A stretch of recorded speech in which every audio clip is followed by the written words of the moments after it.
మాసంలో శుక్లపక్షంలో వచ్చేటటువంటి సప్తమిని రథసప్తమి అని పిలుస్తారు. ఎందుకు అలా పిలుస్తారు అంటే దీనికి రెండు కారణాలు చెప్పారు పెద్దలు. దీన్ని నేను చాలా సూక్ష్మంగా మాత్రమే మీకు మనవి చేస్తాను. రేపు ఉదయం నుంచి సూర్య భగవానుడి యొక్క రథం ఉత్తర దిక్కుకు తిరుగుతుంది.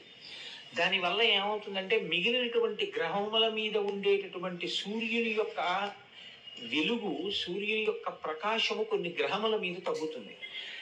ఇంత పరమ పుణ్యప్రదమైన ఉత్తరాయణ పుణ్యకాలంలో ఎటువంటి పాపములు చెయ్యకుండా ఉండగలిగేటటువంటి శక్తి మేధస్సుకి దేని వల్ల కలుగుతుంది అంటే, ఈ కాలమునందు చంద్రప్రకాశం చేత జిల్లేడాకు మీద ఉండేటటువంటి నూగు లాంటిది రేగుపండు తలకి తగిలి బ్రహ్మస్థానమునందున్న వేడితో అది సంయోగాన్ని చెందితే రాబోయేటటువంటి కాలంలో వడదెబ్బ తగలకుండా కావలసినటువంటి శక్తిని తలపుంచుకుంటుంది, ఔషధీ శక్తిని.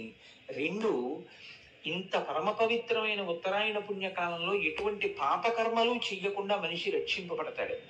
మూడవది ఏమిటి అంటే, మీకు ఇందాక చెప్పానే యావజ్జీవ కారాగార శిక్ష పడిన వాడిని 12 సంవత్సరముల తర్వాత వదిలేసినట్టుగా ఈశ్వరుడు ఒక్క మనుష్యుడికే ఒక అనుగ్రహం ఇచ్చాడు. ఇది ఎంత తేలికైన అనుగ్రహం ఇచ్చాడంటే, రేపటి రోజు ఉదయం రథసప్తమి తిథి ఉండగా సమంత్రక స్నానం చేయాలి. మంత్రం లేని స్నానం మీరు చేశారనుకోండి, అది కాకి స్నానం అని పిలుస్తారు.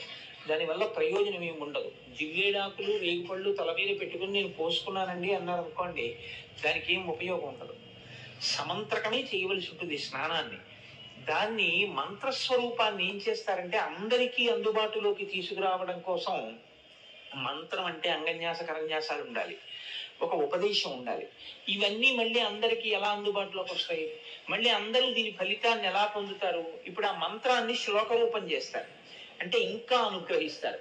ఇప్పుడు మీరు ఆ శ్లోకం చెప్పిన తరువాత రేగుపళ్ళు జిల్లేడు పళ్ళు తల మీద పెట్టుకుని అప్పుడు నీళ్లు పోసుకుంటే అవి జారి కింద పడిపోతాయి.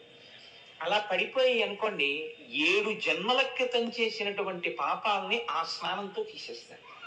అది ఎప్పుడు ఉంటుంది అంటే ఒక్క రథసప్తమి నాడు మాత్రమే ఇస్తారు ఆ అనుగ్రహాన్ని. అది ఎలా ఎందుకు ఇస్తారు అంటే ఈశ్వరుడి యొక్క అనుగ్రహం అంతే. అవి ప్రశ్నించడానికి ఏం ఉండదు. ఎందుకుండదు అంటే, నేను ఇందాక మీకు అందుకే ఉదాహరణ చెప్పాను. యావజ్జీవిత కారాగార శిక్షని తగ్గిస్తే మీరెవరు అడగడానికి? మీరు నేను అడగడానికి ఏం ఉండదు. వీడు జైల్లో బాగానే ఉన్నాడు అని ఒక ఆయన సర్టిఫికేట్ ఇచ్చాడు, ప్రభుత్వం విడుదల చేసింది, అంతే. ఆయన జనజీవన స్రవంతిలోకి వచ్చేసాడు. అలాగే ఈశ్వరుడి కృప కొన్ని నైమిత్తిక తిథుల యందు ప్రసరణం జరుగుతుంది. ఇప్పుడు భీష్మాష్టమి వస్తుంది. ఆ రోజున మీరు తర్పణ భీష్ముడికి విడిచిపెట్టారనుకోండి, విడిచిపెడితే ఏమవుతుందంటే కొడుకులు లేని వారికి కొడుకు పుడతాడు. అంత గొప్ప తిథి అది. పుత్ర సంతానం కలగకుండా అడ్డుకున్నటువంటి పాపాన్ని తొలగించగలదు. అంత గొప్ప గొప్ప శక్తులు కలిగి ఉంటాయి. దానికోసం పెద్దలు ఏం చేస్తారంటే, భవిష్యోత్తర పురాణంలో ఈ విషయాల్ని ప్రస్తావన చేస్తూ దానికి సంబంధించినటువంటి శ్లోకాన్ని ఇచ్చారు. సరే, మనకి తెలుసున్న విషయం ఎలాగో ఉపన్యాసాలు చెప్తున్నాం కదా, మనం నలుగురికి చెప్తే ఎవరు దాని యందు ఆస్తిక్య బుద్ధి ఉందో దాన్ని వారు వినియోగించుకుంటారు అని నేను ఆ శ్లోకాన్ని ఇవాళ రాసుకుని రావడం జరిగింది. ఒకసారి మీరు వినండి, రేపు ఆ శ్లోకం చెప్పుకోండి. యజ్జన్మ కృతం పాపం మయా సప్తమ జన్మసు తన్మే రోగంచ శోకంచ మాకరీ హంతు సప్తమి ఏతజ్జన్మ కృతం పాపం యచ్చ జన్మాంతరార్జితం మనోవాక్కాయజం యచ్చ జ్ఞాతాద్యేతే చయే పునః ఇది సప్తవిధం పాపం స్నానాన్నే సప్తసప్తికే సప్త వ్యాధి సమాయుక్తం హరమాకరి సప్తమి.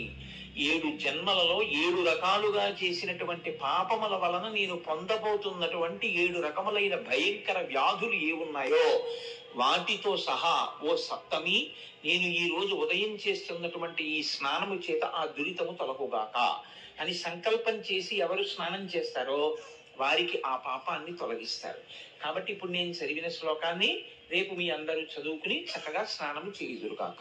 చక్కగా సమంత్రకంగా స్నానం చేయండి. దానివల్ల ఈశ్వరుడి యొక్క అనుగ్రహాన్ని పొందండి. ఆదిత్య హృదయం చదివితే, లోకంలో ఉన్న వాళ్ళందరూ ఆదిత్య హృదయాన్ని చదివితే వానలు పడకపోవడం అన్నది ఉండదు. అపాం మిత్రో, ఆయన నీటికి మిత్రుడు, అందుకే నీటిని వర్షింపచేస్తాడు. మళ్ళీ అపాం మిత్రో వింధ్య వీధి ప్లవంగమః, ఆ వింధ్య వీధి ఆకాశ వీధిలో తిరుగుతూ ఉంటాడు. బ్రహ్మేశానాచ్యుతేశాయ సూర్యాయ ఆదిత్యవర్చసే, అన్ని ఆయన ఉంటాడు. ఎందుచేత ఆయన సృష్టిస్తాడు. ఆయన లేకపోతే సృష్టి లేదు. మీకు అందుకే చిన్నప్పుడు సైన్స్ లోకమంతా పరిడవిల్లుతోందంటే కారణం సూర్య భగవానుడే, ప్రత్యక్షమైనటువంటి దైవం. ఆయన కోరేది మాత్రం ఒక్కటే, కృతఘ్నఘ్నాయ దేవాయ జ్యోతిషాం పతయే నమః. ఎవడు కృతఘ్నుడు అంటే నువ్వు అడిగినా అడగకపోయినా నీకు జీవితాన్ని ఇస్తున్న పరమాత్మ ఉదయిస్తున్నటువంటి సమయంలో నిద్రపోతున్నవాడు కృతఘ్నుడు. వాడు లేచి సూర్యోదయం జరుగుతున్నప్పుడు నమస్కారం చేసి ఉపాసన చెయ్యాలి. ఒంటి మీద యజ్ఞోపవీతం ఉన్న వాళ్ళందరూ సూర్యోదయానికి ముందర సంధ్యావందనం చెయ్యాలి. ఏ కారణం చేతనైనా ఆలస్యమైతే ప్రాయశ్చిత్తంతో అర్ఘ్యం ఇవ్వాలి. అందుకని కృతఘ్నఘ్నాయ దేవాయ జ్యోతిషాం పతయే నమః. ఆయన కృతఘ్నులై పాపులై ఉన్నటువంటి వారిని సంహరించడం కూడా పరమాత్మకి తెలుసు. ఆయన అన్నిటినీ ముట్టుకుంటాడు, కానీ దేని చేత కల్మషం ఆయనకి అంటదు.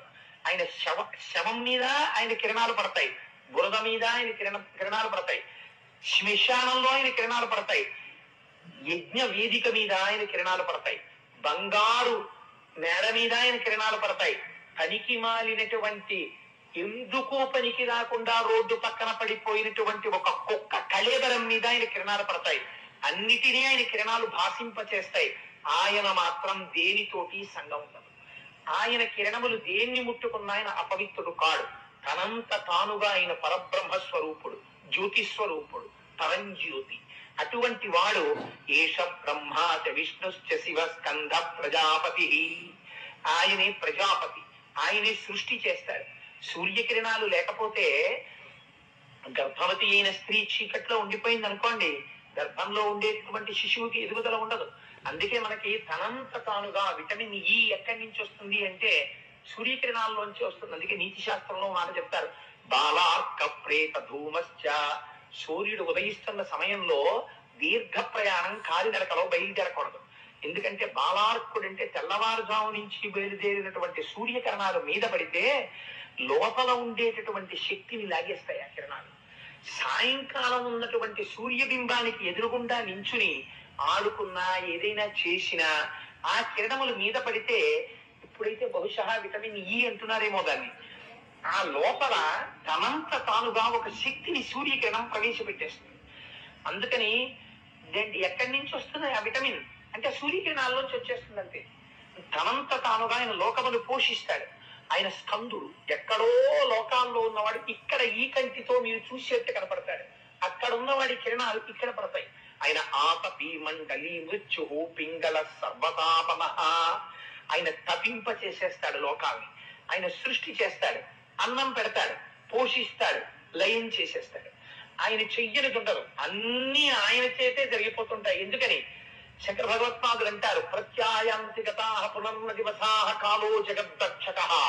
కాలస్వరూపుడై తినేస్తుంటాడు లోకాన్నంతటిని. ఎందుకని సూర్యోదయ సూర్యాస్తమయాల చేత రోజులు వెళ్ళిపోతుంటాయి. ఎన్ని రోజులు వెళ్ళిపోతుంటే మన ఆయుర్దాయం కూడా అంత తగ్గిపోతుంటుంది.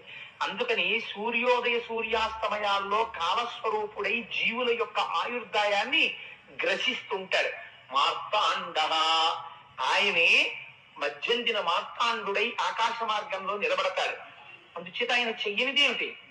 ఏష బ్రహ్మాచ విష్ణుశ్చ శివ స్కంధ ప్రజాపతి హిరణ్యరేతా దుర్దర్శో గిరిశో గిరి శంభు అన్నారు. శంభు అంటే శం అంటే సుఖమునకు కారణమై ఉంటాడు. శరీరంలో ఆరోగ్యం బాగుంటే కదా ఏ సుఖమైనా అనుభవించడం. అందుకని ఖగ పూషా గభస్తివాన్, ఆయనే ఖగ, ఆకాశమునందు తిరుగుతూ సుఖమునకు కారణమవుతాడు. మనం ఒక సుఖాన్ని అనుభవించాలి అంటే, ఆ సుఖాన్ని పొందాలి అంటే సూర్యనారాయణమూర్తి యొక్క అనుగ్రహం ఉండాలి. అందుచేత ఇన్ని రకాలుగా ఆయనే సృష్టికర్త, ఆయనే స్థితికర్త, ఆయనే లయకర్త, ఆయనే ప్రళయకర్త, ఆయనే స్కందుడు, ఆయనే హిరణ్య గర్భుడు, ఆయనే ప్రజాపతి, ఆయనే పితృదేవతలు, ఆయనే బ్రహ్మాండం, ఆయనే ఈ విశ్వమంతా. ఆయన తప్ప వేరొకటి లేదు, ఉన్నది ఆయన ఒక్కటే.